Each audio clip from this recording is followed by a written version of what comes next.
பண்டிகைகள் என்றாலே இனிப்பு, அதுவும் அடையார் ஆனந்தபவன் ஸ்வீட்ஸ் என்றாலே தனி சிறப்பு. A to B இனிய கிறிஸ்துமஸ் நல்வாழ்த்துக்கள்.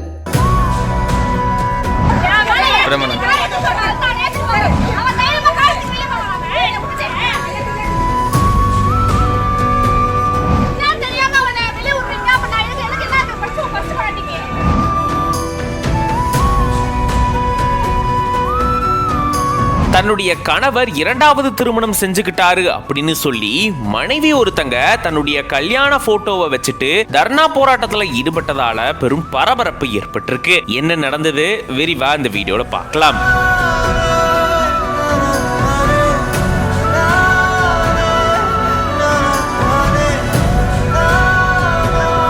சென்னை பூந்தமல்லி அடுத்து இருக்கக்கூடிய சென்னீர் குப்பம் பகுதியை சேர்ந்தவங்க திவ்யாவுக்கும் அசோக்குமார் அப்படின்றவருக்கும் கடந்த 2019 வருடம் திருமணம் நடந்ததா கூறப்படுது. இந்த நிலையில தான் திவ்யா கர்ப்பம் அடைஞ்ச நிலையில குழந்தை பிறந்ததுக்கு அப்புறமா தன்னுடைய தாய் வீட்டுல இருந்ததா கூறப்படுது. ஆனா தன்னையும் குழந்தையையும் அசோக்குமார் ஒரு தடவை கூட வந்து பார்க்கல அப்படின்ற ஒரு குற்றச்சாட்டை அவங்க முன் வச்சிருக்காங்க. இந்த நிலையில தான் இரண்டாவது திருமணம் செஞ்சுக்கிட்டு அவரு வேறொரு வாழ்க்கை நடத்திட்டு வரதாகவும் அவங்க குற்றச்சாட்டை முன் வச்சிருந்திருக்காங்க. இதை தொடர்ந்து பூந்தமல்லி காவல் நிலையத்துல இது தொடர்பா புகார் தெரிவிச்சிருந்திருக்காங்க. முதல் திருமணம் செஞ்சுக்கிட்டு மனைவி தான் இருக்கும் போதே தன்னுடைய கணவர் இரண்டாவது திருமணம் செஞ்சுக்கிட்டாரு அப்படின்னு இவங்க புகார் கொடுத்திருந்திருக்காங்க. இது மட்டும் இல்லாம பல பெண்களோட அவர் பழகிட்டு வரதாகவும் அவங்க இந்த புகார்ல தெரிவிச்சிருந்திருக்காங்க. அவர் மேல நடவடிக்கையை மேற்கொள்ளணும் அப்படின்னு சொல்லி தன்னுடைய கல்யாண புகைப்படத்தோட தர்ணா போராட்டத்துல அந்த பெண் ஈடுபட்டதால பெரும் பரபரப்பு ஏற்பட்டிருக்கு. இதை தொடர்ந்து அந்த வழக்கு அனைத்து மகளிர் காவல் நிலையத்துக்கு மாற்றப்பட்டிருந்திருக்கு. இது தொடர்பா போலீசார் இப்போ விசாரணையை மேற்கொண்டுட்டு வராங்க. இதனால அந்த பகுதியில கொஞ்ச நேரத்துக்கு பரபரப்பு சூழல் ஏற்பட்டிருந்திருக்கு.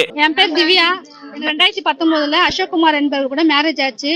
2020 என் பாப்பா பிறந்தது. எனக்கு 2021 அவர் என்ன பண்ணாரு, டைவர்ஸ் நோட்டீஸ் அனுப்பிச்சாரு. வேற பொண்ணு கூட தொடர்பு இருக்கிறதுனால எனக்கு டைவர்ஸ் நோட்டீஸ் அனுப்பிச்சாரு.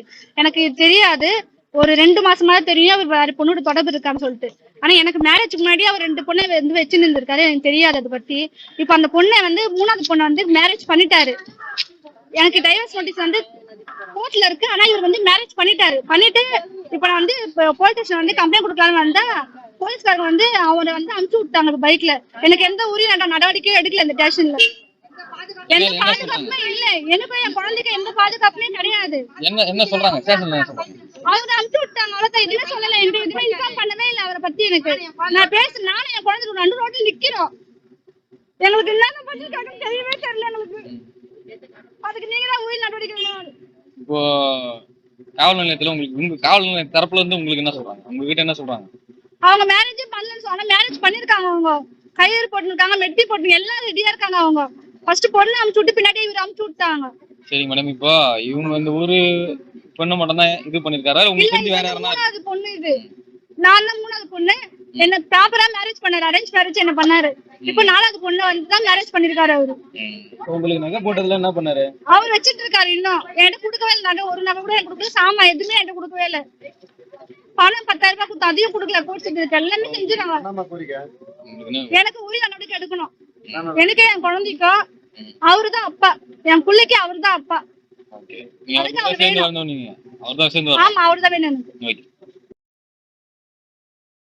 பண்டிகைகள் என்றாலே இனிப்பு, அதுவும் அடையார் ஆனந்தபவன் ஸ்வீட்ஸ் என்றாலே தனி சிறப்பு. A to B இனிய கிறிஸ்துமஸ் நல்வாழ்த்துக்கள்.